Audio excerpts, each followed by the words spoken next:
You want to know how I feel about the Sephora VIB sale? 1. Don't pick up the phone, you know he's only calling because he's drunk and alone. 2. Don't let him in, you'll have to kick him out again. 3. Don't be his friend, you know you're gonna wake up in his bed in the morning, and if you're under him, you ain't getting over him. New rules, bitches. My name is Hannah, and this is my no-buy year.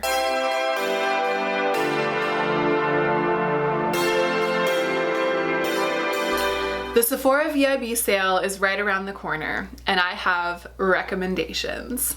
If you're new to my channel, 2018 is my no-buy year. I'm not buying any makeup, skincare, clothing, or homewares for the entire length of the year, but I am allowed to replace crucial items if I run completely out of them. Other than that, I'm not making any purchases. So if you'd like to hear my 4 recommendations for the VIB sale upcoming at Sephora, keep on watching. Recommendation number 1, don't buy anything. Just kidding. Just kidding.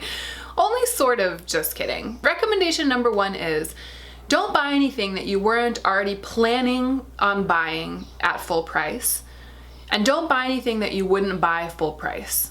15% off isn't that much, you guys. I'm gonna get a little preachy. I'm just warning you right now. I'm gonna get a little preachy in this video. If you wanna go ham during the VIB sale, if you don't want anyone telling you not to go ham, then you should probably click out of this video right now. And most of this advice is just for me. I'm saying out loud what I'm telling myself. And I'm in a no-buy year, so it's easy for me. The rules are very clear. But I'm trying to put in place a set of rules that I can follow in future VIB sales. I'm trying to kind of get my head on straight surrounding this phenomenon that is the twice yearly Sephora sale. So with that said, buying a bunch of stuff on sale is not the way to save money. The way to save money is to not buy the stuff. Say it's a VIB sale and you decide you're gonna let yourself splurge and you put into your cart $300 worth of makeup that you don't need. So you check out and you pay $255 for that makeup. You might feel like you saved $45, but no, here's what happened. You spent $255 on makeup that you don't need. You didn't save money, you spent money. As makeup junkies, we are really easy to trick into spending our money instead of saving our money. Because deep down on some level, we're secretly waiting for someone to give us a reason to splurge, a reason to break our low buy or to break our no buy. A sale is a really good trick. It seems to give us a reason to go crazy and to just set aside all of our responsible planning for a week. It's a good trick, and we're so eager to fall for it. Don't fall for it. If you are serious about your low buy or your no buy, or if you're serious about paying off your student loans or curbing your spending for any reason, the best, most badass thing that you can do for yourself is to not buy anything during the Sephora VIB sale. I know it sounds scandalous, but believe me, it is the most badass thing that you can do. 1. Don't pick up the phone. 1. Don't pick up the phone. 1. Don't pick up the phone. The sale tricks us into thinking that it would be smart and responsible to buy more things during that time. But even when there's a sale, buying more things doesn't mean saving more money. Buying fewer things is how you save money. Now, if you happen to have just run out of a staple item, or if you ran out of a staple item sometime over the past month and you've been putting off replacing it until the VIB sale, then great. This is a great time. Timing has worked in your favor. You're very lucky because you get to replace your staple item, which you would have purchased anyway, during a time when it's 15% off. So you get to save a couple of dollars, which is nice. Be careful not to let the sale trick you into adding more things into your cart when you go to make that purchase. Things that you don't need, things that you wouldn't have purchased at full price. The top 15% of the cost of all of the expensive things we buy at Sephora isn't the reason that we end up spending so much money at Sephora. The reason we end up spending so much money is because we buy so many things, and reducing all of the prices by 15% doesn't change that. So recommendation number 1 is don't let the sale force your hand. Recommendation number 2, don't buy backups. Don't buy backups. Skincare and makeup have expiration dates, and most of them take a long time to go through. You don't need unopened doubles and triples of things that you already have active in your collection clogging up your life. 2, don't let him in. 2, don't let him in. 2, don't let him in. You'll have to kick him out again. Also, it's another trick. It's not really financially smart. For example, an eyeliner that I really love is the Marc Jacobs Highliner. It's $25 for one eye pencil. There have been times when I've been tempted to stock up on highliners during the VIB sale, because when they're on sale, they're like $21, $22. So it's tempting to go in there and like buy 3 of them while they're only $21. But this makes no sense. First of all, if I feel like $25 is too expensive for an eyeliner, why do I feel like $22 isn't too expensive?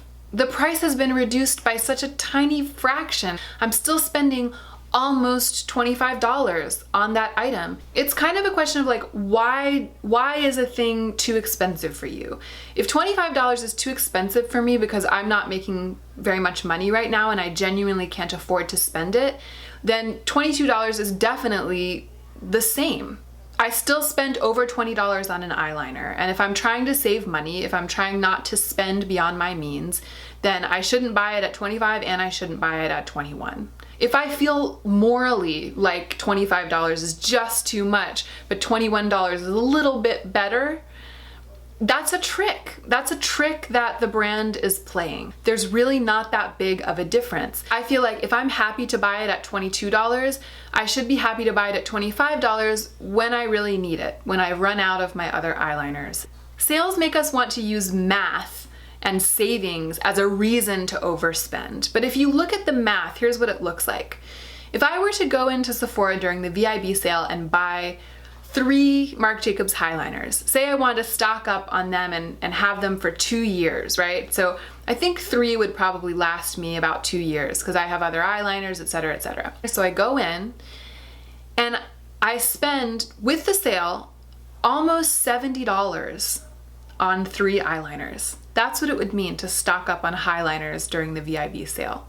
Almost $70. Now, if I don't stock up, if I wait until each one runs out, then each of the 3 times that I go to replace my eyeliner over the next 2 years, I'm gonna be spending $3 more each time than I would have. So that's a total of $9 that I save.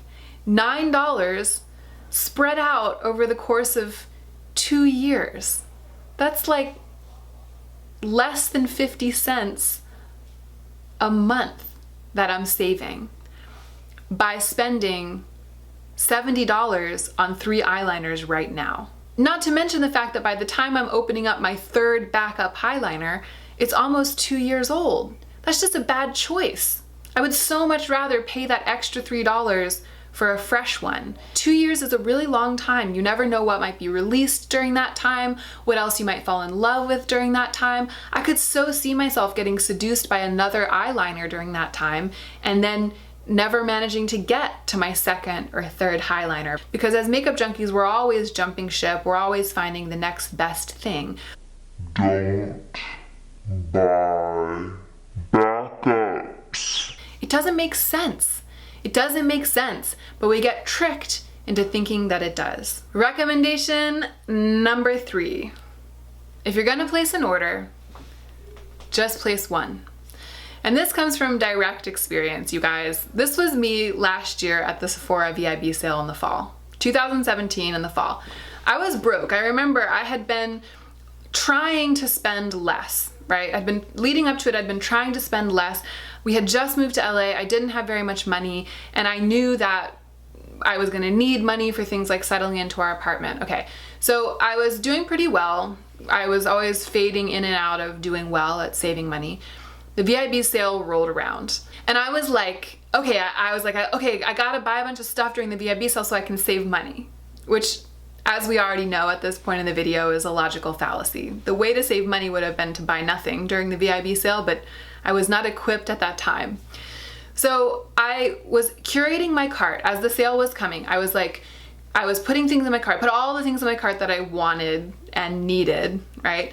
And then as the sale drew closer, I was like shaving things out of my cart. I was trying to get the overall cost down. I was like getting it down and down and down. And finally I got it down to something like $200, you know, something where I was saving maybe $40, $50. And that was an amount that I was comfortable with. I knew that I couldn't afford $200 at the time. I knew it, but I felt, and this is the trick being played on me. I felt like I couldn't afford not to buy those things while they were on sale. Even though I couldn't afford to buy those things at that time at all, I still was going for it. So I had them all in the cart, and as soon as the sale went live, I bought the things. I was afraid some of them were gonna sell out, right? So I spent the money, I bought the things, the eagle had flown, and the box was being shipped to me, etc., etc. That should have been it. It was already a bad decision. 3, don't be his friend, you know you're gonna wake up in his bed in the morning. But that should have been it.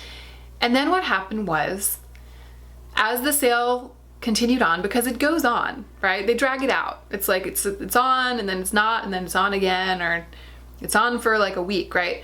As the week drew to its close, all of a sudden I was like, I have to buy more things. I have to buy, what if there are things that I didn't realize that I wanted and didn't realize that I needed, and I'm gonna miss the sale. I'm gonna miss my opportunity to buy them. Oh my gosh, you guys, I gotta get them right now. So I started going through Sephora all the time, spending all the time trying to search the store with a fine-tooth comb to make sure that there wasn't anything that I might even think I might want, so that I wouldn't miss the opportunity of buying it on sale. And I ended up placing a second order towards the end of the sale for less than the first order. It was probably more like $100. But if that first order and second order had been combined, the total would have been way too high for me. I wouldn't have been able to pull the trigger on a $300 or $350 order, because that was just too sickening for me, especially at that time when I didn't have the money at all.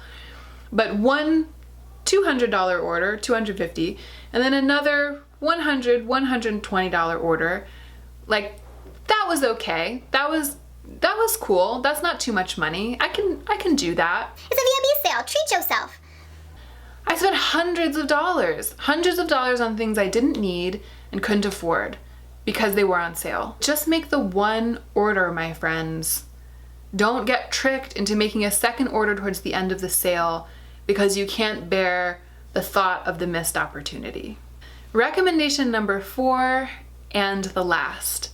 Think about what it's going to be like after the sale. And here I speak again from experience. After a sale at which I spend a bunch, my desire to spend isn't quenched, it's fueled. Buying a bunch of stuff on sale just makes me excited about buying a bunch of stuff, and it makes me want to buy a bunch of more stuff. And if you're under him, you ain't getting over, you ain't getting over, you ain't getting over him. I get that rush, and then I immediately want to go back for more. When the big box arrives with all the things that I bought during the sale, it's exciting. I put them all away in my collection. I start using them. And as we know, that excitement is relatively short-lived. And as soon as it dies, you want that rush again. The chances are that buying a lot on sale will feed into buying a lot that's not on sale. And either way, you'll have bought a lot. On the other hand, if you don't buy anything during the sale, or you don't buy anything that you don't need, your willpower will grow stronger. Willpower feeds on itself. It feeds and it grows on itself. And you will be much, much less likely to buy things you don't need after the sale. Because if you didn't need them and you didn't buy them when they were on sale, you definitely don't need them enough to buy them when they're not on sale.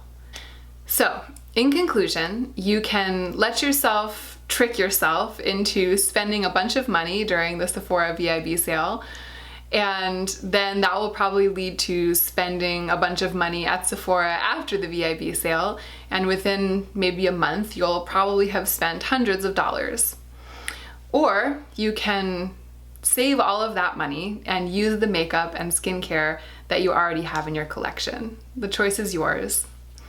And the choice is also mine. I am not going to buy anything during the Sephora VIB sale because there's nothing in my collection right now that needs to be replaced. So the timing just didn't work out for me. If I did have, you know, a skincare category or something that had just run dry and it was time to replace it, I would certainly wait a couple of days and place that order during the VIB sale, and it would be nice to save a couple of dollars. But it's just a couple of dollars, and honestly, my commitment to financial responsibility and my commitment to my no-buy year is way, way more important than those couple of dollars. It's even more important than $25 in savings would be, or even $50. My desire to spend wisely right now, and also my desire not to purchase a bunch of makeup that I don't need because I already have a large collection, those desires are much stronger and much bigger than the lure of saving $50 or $75 by spending a bunch of money at Sephora. That is it.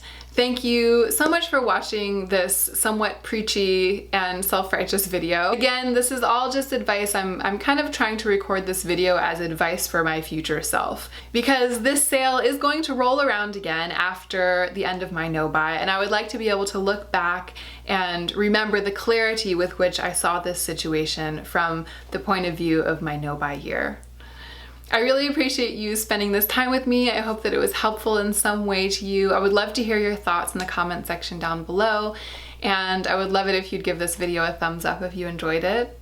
Please subscribe to my channel, and please remember to take extra good care of yourself this week so that you can be the most effective version of yourself as you do your work in the world.